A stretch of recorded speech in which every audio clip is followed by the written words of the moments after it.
Hello दोस्तों। आज के हमारे इस वीडियो का टॉपिक है how to attempt English board exam paper. कि आप जैसे कि आप जानते हैं कि आपका पहला बोर्ड एग्ज़ाम आपका होगा इंग्लिश का, जो कि आपके 27 अप्रैल को होगा।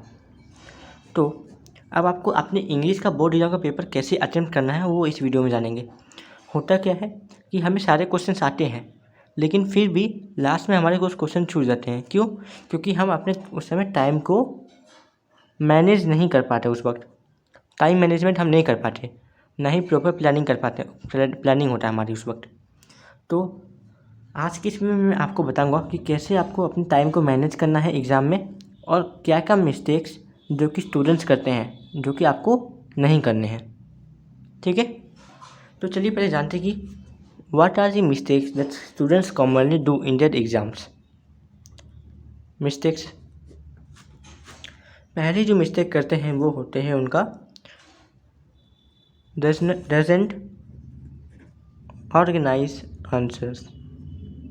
कि स्टूडेंट्स अपने आंसर को ऑर्गेनाइज नहीं करते हैं। इसका क्या मतलब हुआ? जैसे कि आपके पास एक क्वेश्चन आया, आपने उसे पढ़ लिया, पढ़ने के बाद आप उसका आंसर लिख रहे हैं। तो कुछ स्टूडेंट ऐसे होते हैं कि जो क्वेश्चन आया उनको आता है आंसर, वो जल्दी से आंसर लिखना शुरू कर देते हैं, बस लिख देते हैं। इसमें ये ठीक है, लेकिन इसमें एक छोटी सी गलती हो जाती है कि कुछ लाइंस आपको पहले लिखनी होती है तो आप उसको बाद में लिख देते हैं, कुछ आपको बाद में लिखनी होती है आप उसको पहले लिख देते हैं, या कुछ लाइन्स आपसे मिस हो जाती है, फिर आपको लास्ट में पता चला कि ये लाइन तो मैंने मिस कर दी। तो उस तरह की मिस्टेक ना हो तो उसके लिए क्या करना है आपको, जब आपके पास क्वेश्चन आया तो आप आराम से क्वेश्चन को पढ़िए और समझिए कि क्वेश्चन क्या बोल रहा है। समझने के बाद आप क्या कीजिएगा, थोड़ा सोचिए, 2 मिनट आराम से सोचिएगा कि आपको लिखना क्या है, पहले कौन सा पॉइंट लिखना है आपको, उसमें क्या लिखना है, पहले सब सोच लीजिएगा। ठीक है, पहले आराम से सोच लीजिएगा, इससे आपके मिस्टेक होने के चांसेस घट जाएंगे और जो क्या बोलते हैं आपको आंसर देखने में ज़्यादा अच्छा लगेगा उस वक्त। ठीक। दूसरी मिस्टेक जो स्टूडेंट्स कॉमनली करते हैं कि वो सेक्शंस नहीं लिखते हैं। सेक्शंस आप जैसे कि आप जानते हैं कि आपके इंग्लिश पेपर में 3 सेक्शन होने वाला है, section A, B and C, 3 section होंगे। तो स्टूडेंट्स क्या करते हैं, सेक्शंस नहीं लिखते हैं, जल्दी जल्दी आंसर लिख देते हैं। जैसे 1 का आंसर लिख दिया, 2 का आंसर लिख दिया, 3 का आंसर लिख दिया, बस लिखते जा रहे हैं, 4 का आंसर लिख दिया। सेक्शन नहीं लिखते हैं, सेक्शंस नहीं लिखते हैं। इससे बहुत बड़ी दिक्कत होती है। कैसे दिक्कत? जैसे कि जो आपकी एग्जामिनर है उसे पता नहीं चलता कि आप कौन से सेक्शन अभी कर रहे हैं। जैसे सोचिए, आपने सोचा कि मैं पहले सेक्शन ए नहीं करूँगा, पहले सेक्शन बी करूँगा, तो आप सेक्शन बी के क्वेश्चन लिख दिए, पहले 3 फिर 4 और इस तरह करके लिख दिए। फिर एग्जामिनर को कैसे पता चला कि आप सेक्शन बी ही कर रहे हैं? लेकिन अगर आप ऊपर सेक्शन बी ब्लैक पेन से लिख दिए, उसके बाद क्वेश्चंस को अटेम्प्ट किए इस तरह करके, तो एग्जामिनर को पता चल जाएगा कि अभी आप जितने भी क्वेश्चन करेंगे उसमें सिर्फ सेक्शन बी के ही क्वेश्चन होंगे, और इससे आपके और आंसर शीट ज़्यादा अच्छा दिखता है, ऑर्गेनाइज दिखता है, तो उस एग्जामिनर पे अच्छा इंप्रेशन जाएगा। इसलिए सेक्शंस में आप अपने ये आंसर शीट को जरूर बांटें, सेक्शन ए, बी, सी इस तरह करके। तीसरी मिस्टेक जो स्टूडेंट्स कॉमनली करते हैं कि वो है स्पेलिंग मिस्टेक।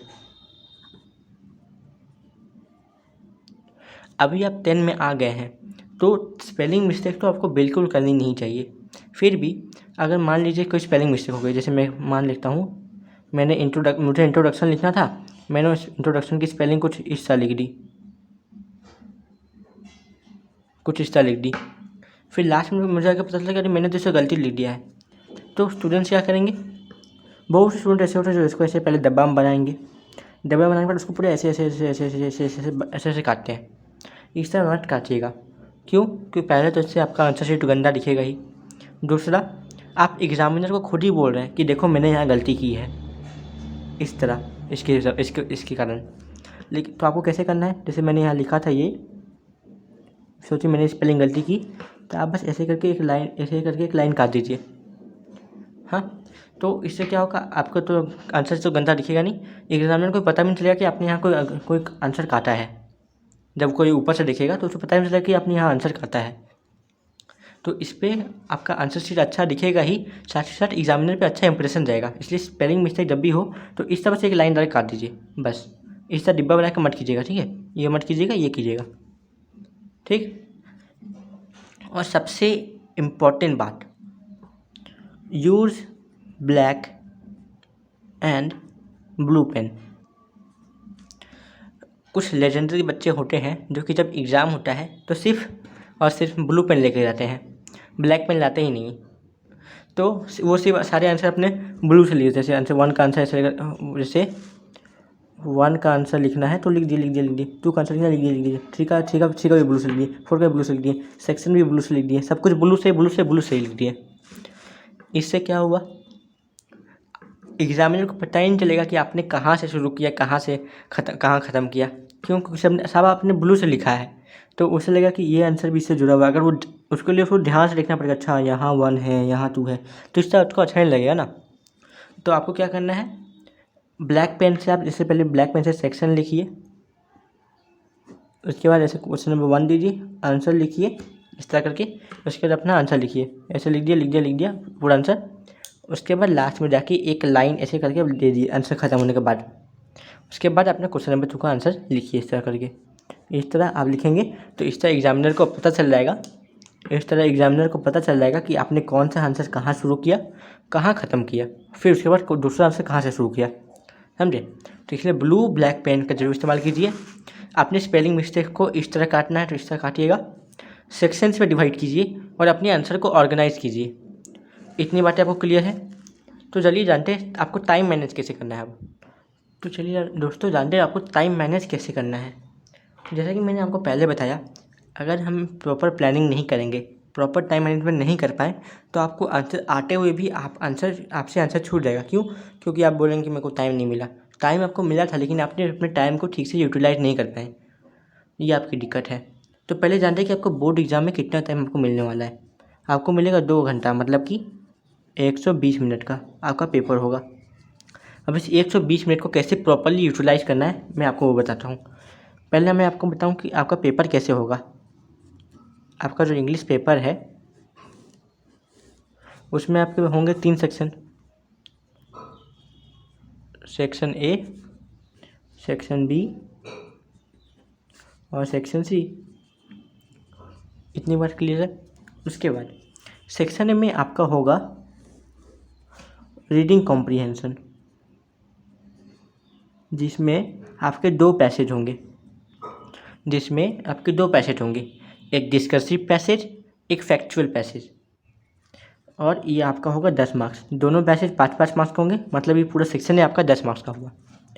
सेक्शन बी भी आपका 10 मार्क्स का है, जिसमें आपके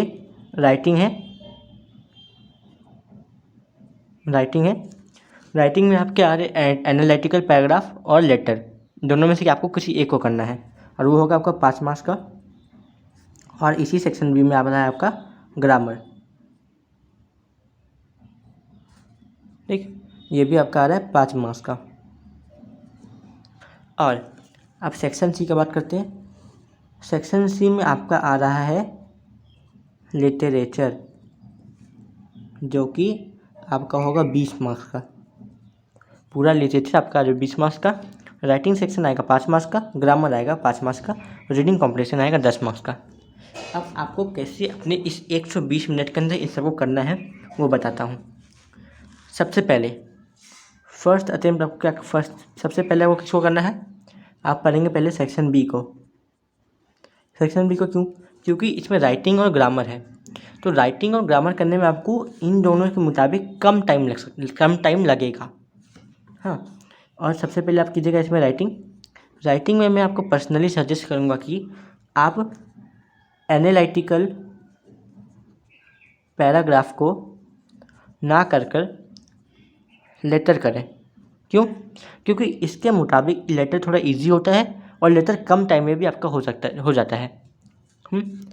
अब कम टाइम में आपको लेटर कैसे करना है मैं आपको अपने नेक्स्ट वीडियो में अच्छा से बताऊंगा। तब तक के लिए बताता हूँ कि आपको सबसे पहले लेटर करना है। मेरा पर्सनल सजेशन है ये, आप चाहे तो ये भी कर सकते हैं, लेकिन मैं पर्सनली सजेस्ट करूँगा कि आप लेटर करें। तो आपको लेटर लिखने में आपको पूरा लग जाएंगे मैक्सिमम 15 मिनट। एक लेटर जो लिखना है तो 15 मिनट तो बहुत ज़्यादा है, 15 मिनट में आप कर सकते हैं। अगर मैं मिनिमम बोलूँ तो 10 मिनट तो लगते ही हैं, तो 10 से 15 मिनट के अंदर आपका लेटर तो हो ही जाएगा। उसके बाद ग्रामर जो आपका ग्रामर है, ग्रामर को मैं देता हूँ 15 मिनट। ग्रामर आपको 15 मिनट के अंदर करना है। ग्रामर के लिए 15 मिनट बहुत ज़्यादा है, आप इसके अंदर आराम से अपना ग्रामर ख़त्म कर सकते हैं। तो इसमें कितने होंगे आपकी 30 मिनट इसमें होगा। 30 मिनट के अंदर आपका पूरा सेक्शन भी ख़त्म। अब इतना करने के बाद तुरंत से किसी दूसरे सेक्शन पर नहीं कूदना है, पहले अब 2 मिनट का ब्रेक लेना है। ब्रेक का मतलब क्या कि कॉपी रखो, पेन रख दो, थोड़े आराम से बस 2 मिनट के लिए दिमाग शांत कर लो। क्यों? दिमाग शांत रहेगा तो आप नेक्स्ट सेक्शन को अच्छा से कर पाएंगे, नेक्स्ट क्वेश्चंस को अच्छा से कर पाएंगे। इसलिए उस समय अपना थोड़ा दिमाग शांत रख ले। उसके बाद आपको क्या करना है? इसके बाद आपको क्या करना है? आपको करना है फिर आपको सेक्शन ए। सेक्शन ए, तो सेक्शन ए में तो आपको 2 पैसेज है, एक डिस्कर्सिव पैसेज और एक फैक्चुअल पैसेज। हाँ, फैक्चुअल पैसेज। डिस्कर्सिव तो मैं क्या, दोनों पैसेज में आपके ये 5-5 मार्क्स का होगा। तो आप क्या कीजिए, हर एक पैसेज को 20 मिनट दीजिए। 20 मिनट कैसे? 15 मिनट आप टाइम दीजिए इसमें, 15 मिनट टाइम आप इसको दीजिए रीड करने के लिए, और 5 मिनट टाइम दीजिए इसके क्वेश्चंस को लिखने के लिए। 15 मिनट में इसको आराम से इसका पूरा पैसेज पढ़िए और आराम से 5 मिनट के अंदर इसके क्वेश्चंस कर लीजिए। ठीक है, उसी तरह सेम इसमें भी 20 मिनट देना है आपको। 15 मिनट में आराम से पूरा पैसेज पढ़ लीजिए और 5 मिनट के अंदर इसका क्वेश्चन कर लीजिए। तो आपको पूरा सेक्शन ए करने में कितना लगा? 20-20 40 मिनट। तो 40 मिनट के अंदर आपका सेक्शन ए हो जाएगा। ठीक है, इसके बाद फिर दूसरा सेक्शन पे मत भागिए, जल्दी से थोड़ा 2 मिनट का ब्रेक ले लीजिए अपने दिमाग को शांत करने के लिए। इतना करने के बाद आपका लास्ट बचता है सेक्शन सी। सेक्शन सी जिसमें आपका पूरा लिटरेचर है, तो लिटरेचर को आपको देना है पूरे 40 मिनट। ठीक है, 40 मिनट बहुत है। आराम से दिमाग शांत रख के इसके सारे आंसर्स को सोच के अच्छे से ऑर्गेनाइज करके लिखिएगा लिटरेचर को। ठीक है, मैं बता दे रहा हूँ मैं क्या बोला मैंने। Attempt each question with cool mind. दिमाग ठंडा रख के आराम से इसके सारे क्वेश्चन कीजिए ताकि आपका लिटरेचर अच्छा से 40 मिनट का न हो जाए।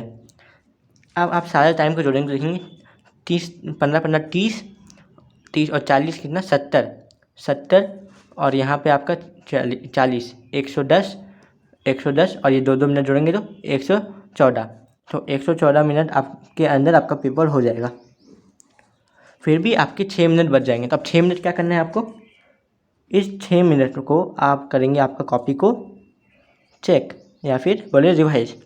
अपना कॉपी को एक बार रिवाइज कर लीजिए कि आपने आपसे कोई क्वेश्चन छूट तो नहीं गया या फिर कहीं कोई स्पेलिंग मिस्टेक है या नहीं, उन सबको इस 6 मिनट के अंदर देख लीजिएगा।